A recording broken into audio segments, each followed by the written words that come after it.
ご通行中の皆さん、こんにちは。ちょっと喉が渇いてお聞き苦しいと思いますが、僕たちはゼ学園です。僕たちは大学の戦争協力阻止、そして学生の戦争動員に反対で戦っています。皆さん、今、今月10月にも日本で何十年ぶりにストライキを戦おうとしている、京都大学でストライキを戦おうとしている私たちゼ学園に対して本当に辛い弾圧が来ています。皆さん、今ゼ学園の仲間4人が監禁致傷をやった、こういう事実無根のとんでもない罪によってでっち上げ逮捕されています。彼らの即時釈放を求める署名を今日集めています。今日が逮捕されて勾留された勾留満期の日で、今日が本当に決戦です。ぜひ皆さん、4人の釈放を求める署名に協力をよろしくお願いします。皆さん、今回の監禁死傷でっち上げ逮捕っていうのは事実無根のものであり、戦争反対の声が弾圧である、これははっきりしています。10月10日、トルコのアンカーでの反戦集会で爆破テロが起きて、戦争に反対する労働組合員人々95人が死亡しました。そしてこの爆発事故の対応をトルコのクルドアン政権は啓発の催涙弾や率先によって救援を遅らせて多くの人々の命を奪ってきました。まさにトルコでの反戦集会や爆破テロ、これと今回のゼ学園の監禁致傷、これは完全に一体の戦争反対の声を破壊するための国家による弾圧です。皆さん、この弾圧というのはまさしく世界中でトルコでも戦争反対の怒りが爆発し、そして日本においても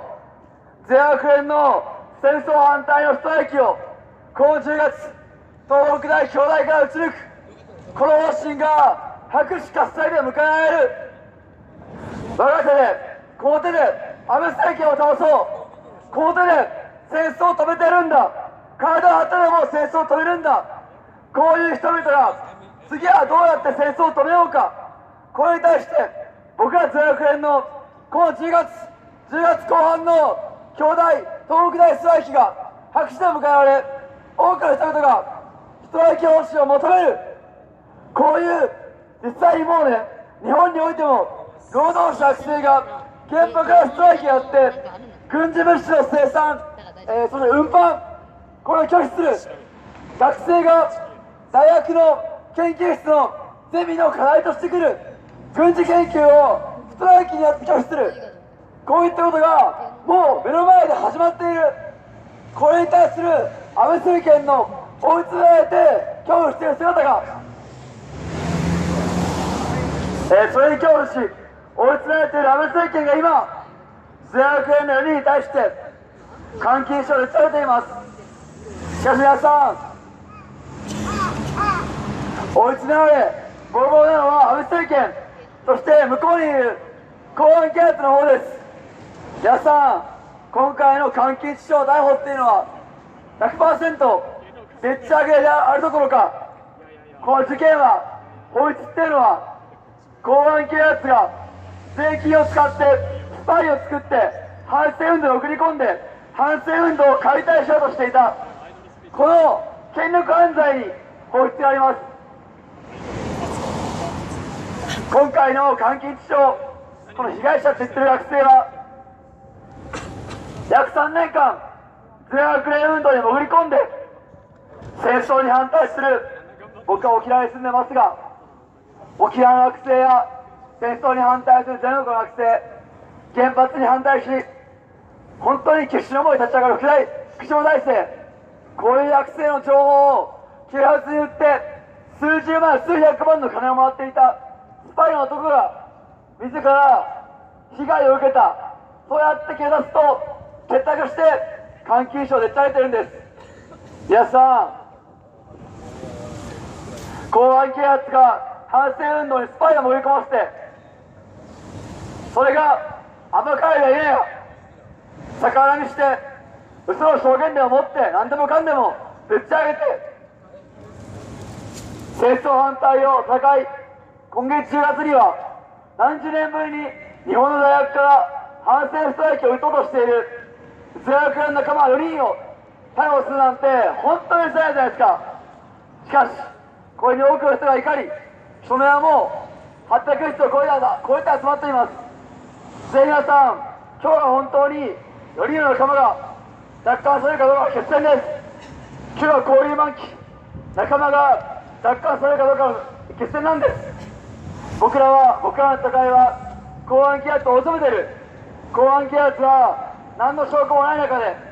もう最近では取り調べ時間中にいることがなくて居眠りしている、こんな現状が出ている。そして僕らが警察権力のスパイの現状を暴いて大宣伝して、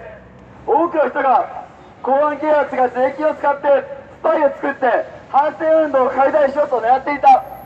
声に怒りが爆発する中で、公安警察は新たにこのスパイ樋口は実は組織をやめようとして、税悪をやめようとして、それを引き止められて監禁された、こういう新たなシナリオを作り上げようとしています。だけど皆さん、こんなものは 100% 嘘です。樋口翔太郎、これは完全な公安警察のスパイであり、今回の監禁致傷っていうのはスパイを摘発した誇り高い税悪への運動を何としても傷つけたい、そういう意思にした